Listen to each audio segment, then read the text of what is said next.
Be live on YouTube now. And we're live. Welcome to Race Talk, the podcast with Karting Insiders. I am your host, Omar Aswat. I'm delighted to be joined today by Jake Ohanesian.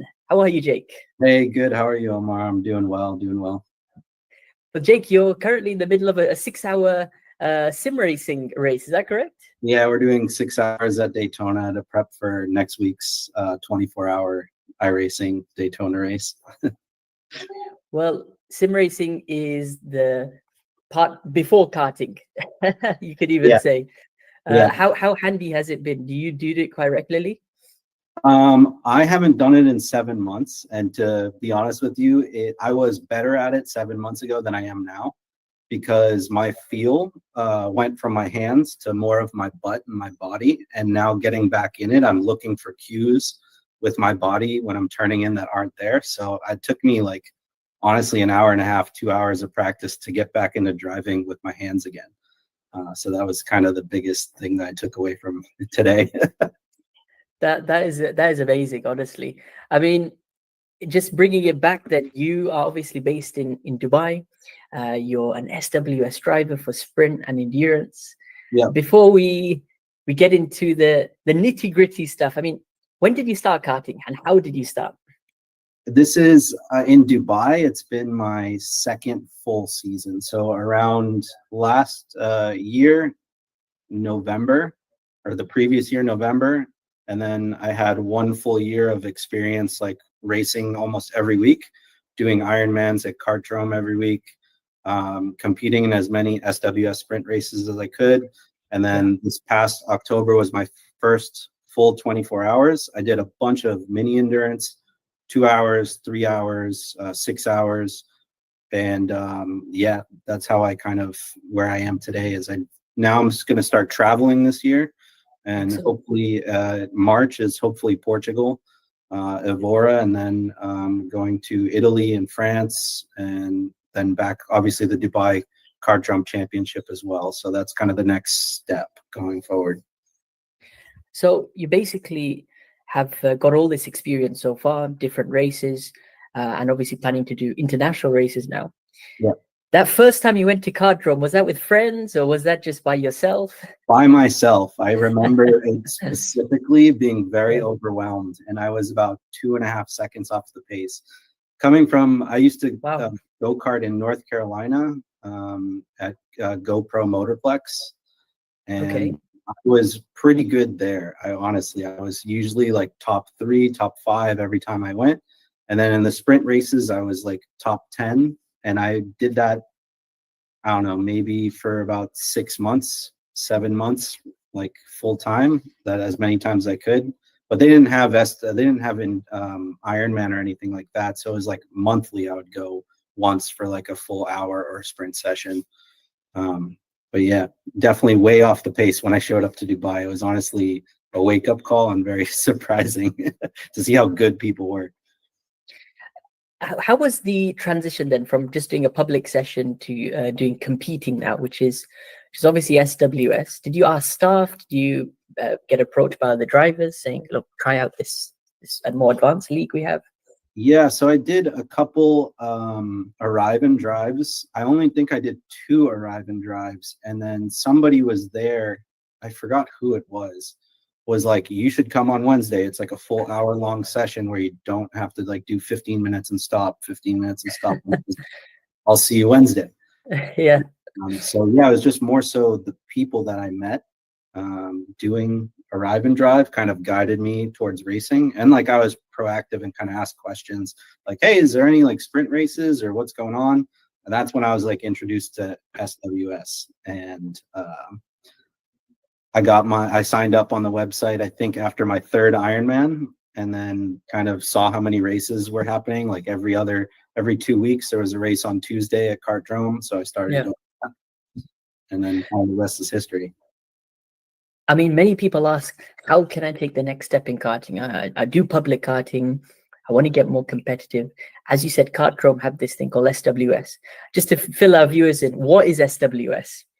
The Sodi W Series is a international ranking system, I guess you could say, and it's all SOTI carts. So if your go-kart track has like CRG or Burrell Art or whatever other chassis, unfortunately they don't take part in it. But if your car has SOTI SOTI carts, then I would ask the management if they take part in SWS races. And in Dubai, I know we do a lot of Ironmans. I don't know if a lot of other tracks around the world do Ironmans, which is like the weekly 1 hour practice session. So that's where I would start doing, is find out where your local SWS races are on the application. And that's the way to start competing. That's what I would do. And sprint races are the best way to improve your skills because it requires demand on turn one. You know, you have to be on pace. You have to know where to position your kart. And just that repetition of getting squeezed into turn one 10, 12 times, doing 10, 12 races is great experience. It's funny you mentioned sprint races. I also started with SWS sprint races, albeit in the junior category. This was also in Dubai Kartdrome back in 2016 and 17. We dedicated a full season where I was based in Qatar and training, but I was flying in and out because there were no local competitions here. And SWS sprint race teaches you so much, as you said, not only getting squeezed into turn one, the lottery effect of the kart draw. It's a different kart in every session. And then that flat out format of back then, it used to be qualifying, race one, race two. Has it changed that nowadays for sprints? It's still qualifying, race one, race two. There are places like Karting Town here, and as well as Al Farsan now, they do qualifying, race one, race two, race three. Interesting. Okay. Now there's 3 races in some of the tracks, which is very nice. And I obviously like doing that because higher chance of getting a better go-kart, more race time for roughly the same price as Kartdrome. But Kartdrome consistently brings out best drivers all the time. So do what with that information you will. Of course. And in terms of the SWS ranking, so do you score points in the races only towards that leaderboard? Is that how it works? Yeah, and I believe qualifying is like a tiebreaker. So if you like, let's say you qualified pole, and let's say you P1, P2, P3, and the other guys P1, P2, P3, and you guys just trade races. Wow. Qualifying is the extra bonus point. So basically, you're participating in these rounds, which are under the SWS Championship. You're there to score points. Back when I was doing it, they said I think the best 8 results only counted towards the overall championship. Is that the same now? 12 races. 12 races now. Okay. I believe they do, because some people can afford to do 20, 30 races a year. And so it lets people be able to, I don't know, get the barrier to entry to get into the SWS World Finals with only 12 races. And how many from each country are allowed to then go to World Finals? I believe it's like 2 or 3. Allocations are different, but there's been, like some people travel, like, and they go to tracks that have more allocations, and people find their way in. They gain. Not a perfect system by any means, but it's definitely one of the best full racing options out there right now to compete for a world championship. Yeah, and we discussed the sprint format. There's obviously the endurance as well. What's different about the endurance in terms of the points? I think it's still the top 12 races. I'm not too familiar with the endurance as well because I've been doing sprint this past year, and my main goal is endurance, and I use the sprints to get better at endurance. Mainly to I want to come out of the pit lane, and within 5 turns I want to be at pace, you know. I want to be at pace, like on my outlap, and that's kind of what I'm using the sprint races for. For example, last week at Al Farsan, like I had a mechanical issue with the kart that I was starting P1 in, and they brought the kart out and it was cold. So the other karts have done 2 races, warm tires, you know. I basically gotten a brand new kart that I didn't know, and I finished P3 in it because I knew I needed to warm up the tires. I knew exactly like the limit of it, just because of experience, you know. But yeah, that's that's what I used to train for endurance, is the sprint races. And how was this 24-hour endurance that you did then? It's your first race. Talk us through the preparation, and then, of course, what obviously happened during the race. Obviously, it was like a year in the making. Wow. Okay. Shout out my team first and foremost, because I wouldn't be the driver that I am today without my team. And this is kind of the important part about you guys trying to get into SWS races and find people that you can talk to about racing, because my team, Jan, Sevag, Aaron, Nick, Adam, Zubair, have all mentored me. I've learned so much from them. And Oregon Racing, Oregon Racing. The group of like 6 or 7 of us, I would not be the driver I am today. I actually wouldn't even be doing this if it wasn't for them. Jan probably got me the most jump in speed, just because he's the fastest driver on our team, and I got to follow him around week after week in Ironman. And the first half of the year, I wasn't like, it'd be like, oh, I can watch him for 2 turns, and he was gone. And then second half of the year, now I'm, if I'm only like 3/10 off his pace, which sounds like a lot, but when you're looking at like the top drivers in the world, I think he's up there for it. And same with Adam. Adam's one of the newer members of our team, and he's very quick, and he might even be a little bit quicker than Jan. I don't know, but they're battling back and forth for that top spot, and they're pushing each other. And now I'm like, oh, I got to catch up to them. But that's definitely the biggest factor of my progression, was my team. So I want to say that first and foremost. But leading up to this race, the biggest takeaway that I learned from the 24-hour race was the track changing. I did 4 stints. My first stint was the sunset stint, because I was the 4th driver in our lineup. And when I first got out there, I thought I was gonna like be moving, and I wasn't. Yeah, exactly. This is from that sunset stint. It up now so we can all see. Yeah.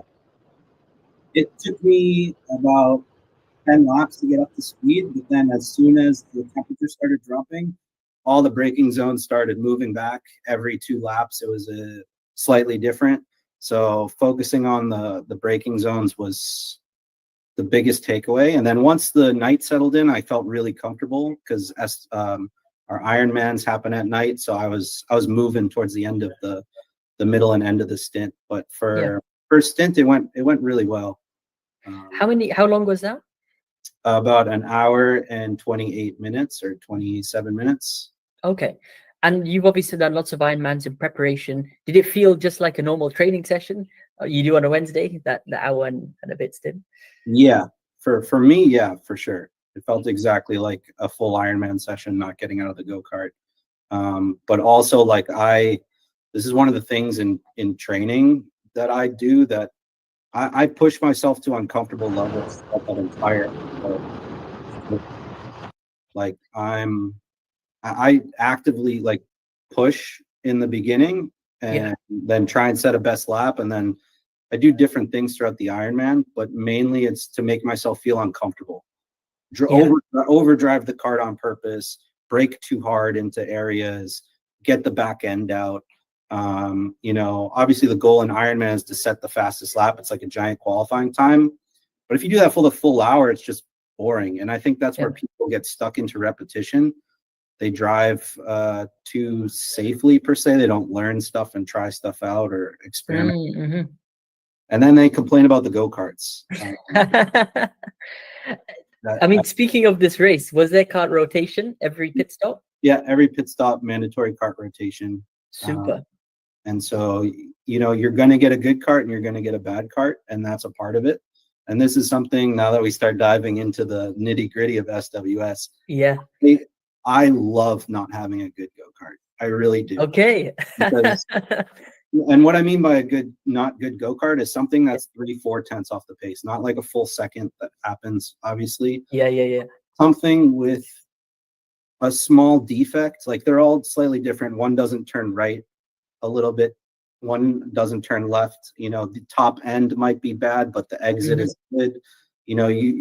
I really think here, this is a stretch, I know. I think the best SWS drivers are better than two-stroke drivers at adapting to kart problems, right? Right. Because that's two-stroke drivers, they can come in, make changes, things like that.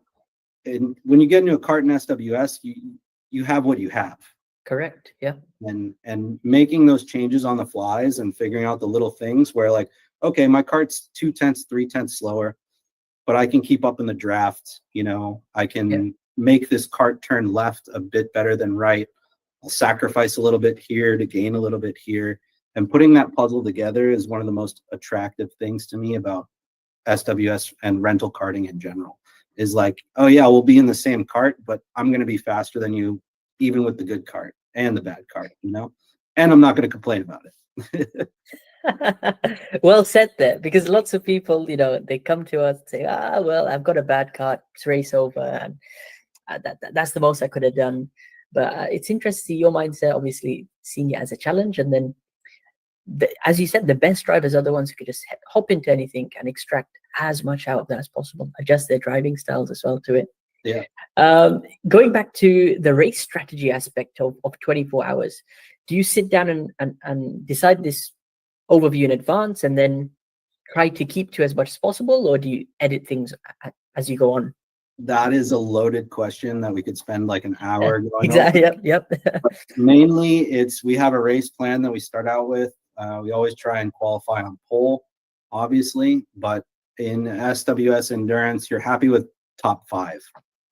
Because karts degrade over time. Like, you could start out with the P2 go-kart, but you got your qualifying lap with a draft and your kart's actually like the 7th fastest or 8th fastest. You're going to fall back over that hour and a half stint. So we come in with a plan, but Zubair does an amazing job of adapting.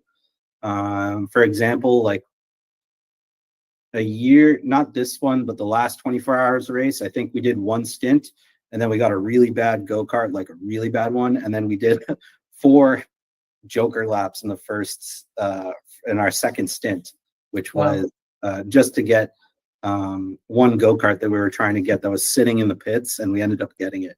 And then that helped our next stint. But we were down by 8 laps, 9 laps for the entire race, and we didn't find out we were in P3 until the final 15 minutes, so it really varies. Yeah. And do you have a strategy where the faster guys, do more, and then, you got to give, everyone has to drive at the end of it, but you manage it according to pace? Of course, manage it. If you're going for a win, you have to. If somebody's not, vibing with it that day and they're not moving, if you're on a team of 4 people, you can't have an ego. For example, I cut my last stint short in this 24-hour race, and I went like this to our crew chief Zubair, who was sitting on the sidelines, because it was my first time dealing with massive amounts of grip. The next morning, there was so much rubber on the track. And I actually had an amazing conversation. I forget the guy's name, but he's on PF Racing. I think his last name was Vika. Very nice kid. He was doing alternate lines, not maximizing the track entry and exit, not using all the track, but actually finding where the grip was, turning in a bit sooner, going offline slightly.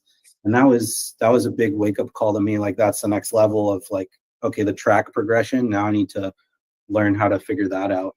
Yeah.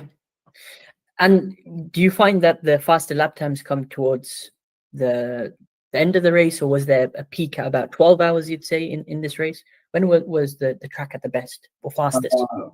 First stint, for sure. First stint, okay. And beyond that, people were not able to improve? It's about the same. Dubai is kind of weird like that. Yeah. The more rubber it gets, the kind of slower it goes.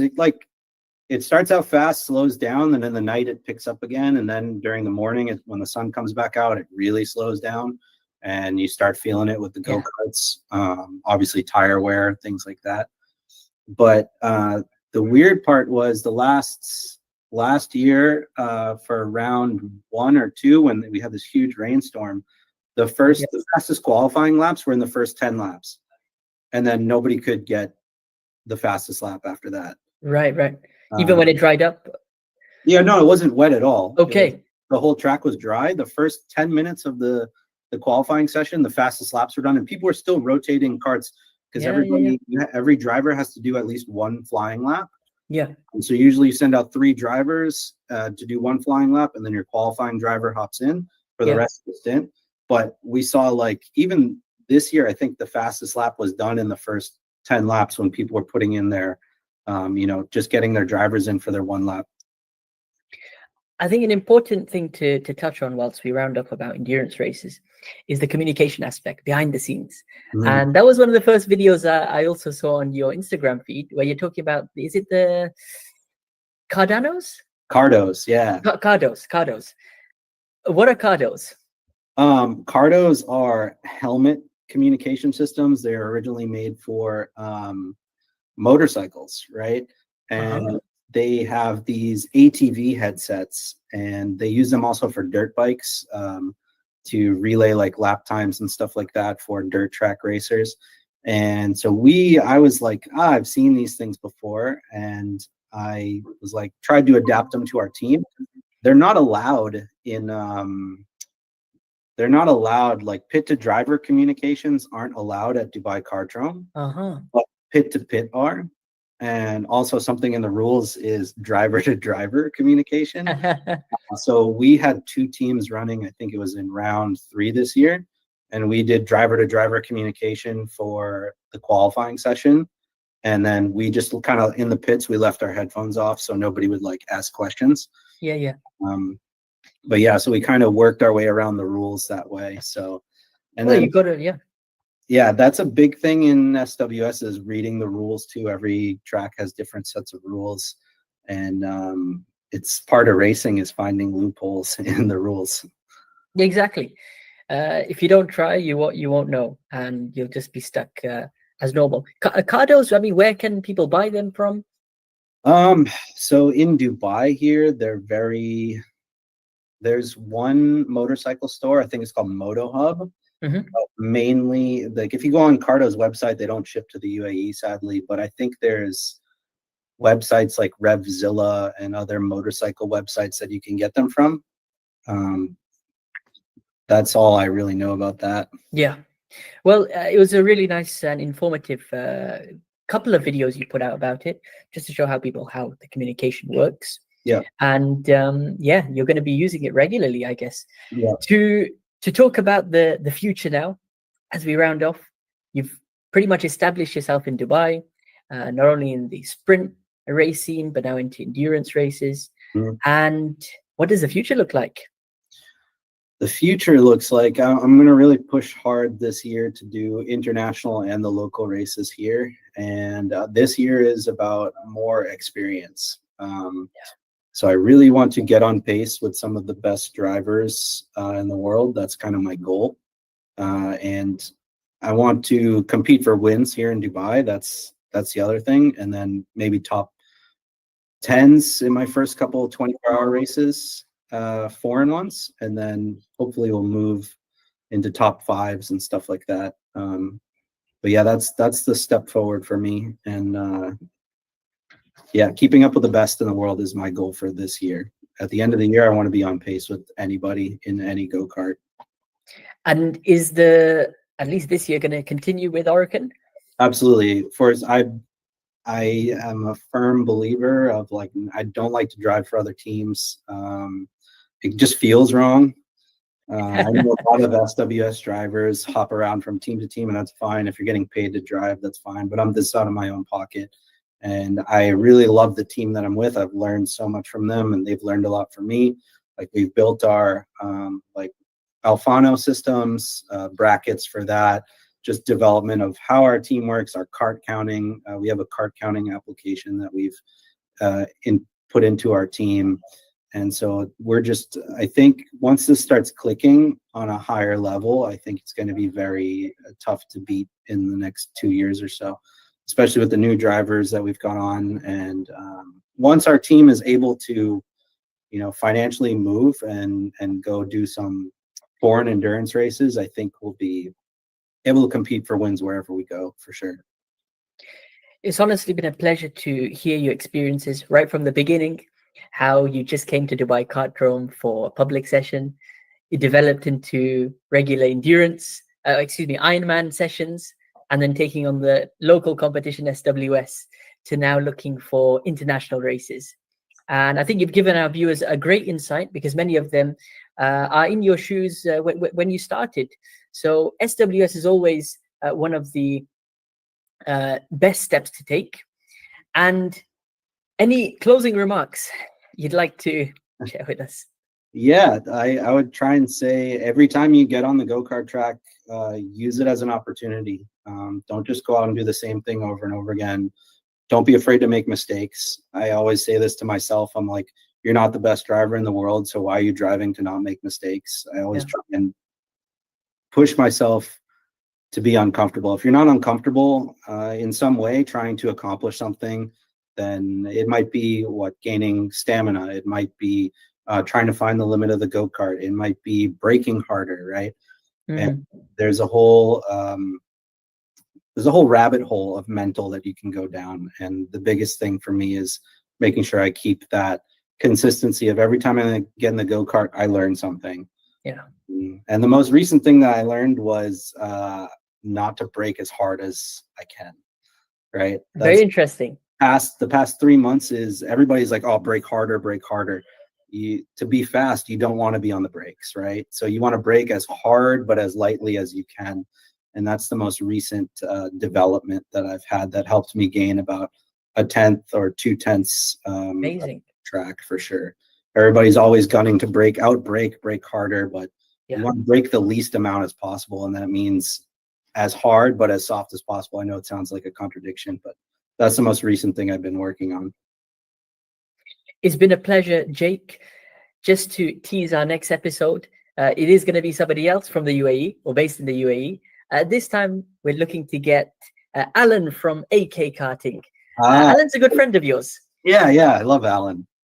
Big two-stroke guy now. He's started his own two-stroke team, and he's doing really well. He's got a crew of purple and white helmet army out there, man. They go pretty fast around the track. Well, there you go. Alan is going to be on next week at the same time to talk about the next progression in karting, which is obviously the world of two strokes, how you can climb the ladder from that. Jake, it's been an absolute pleasure. Thank you to the viewers for tuning in to the first episode of Race Talk. But until our next podcast at the same time next week, we will see you all then. Take care.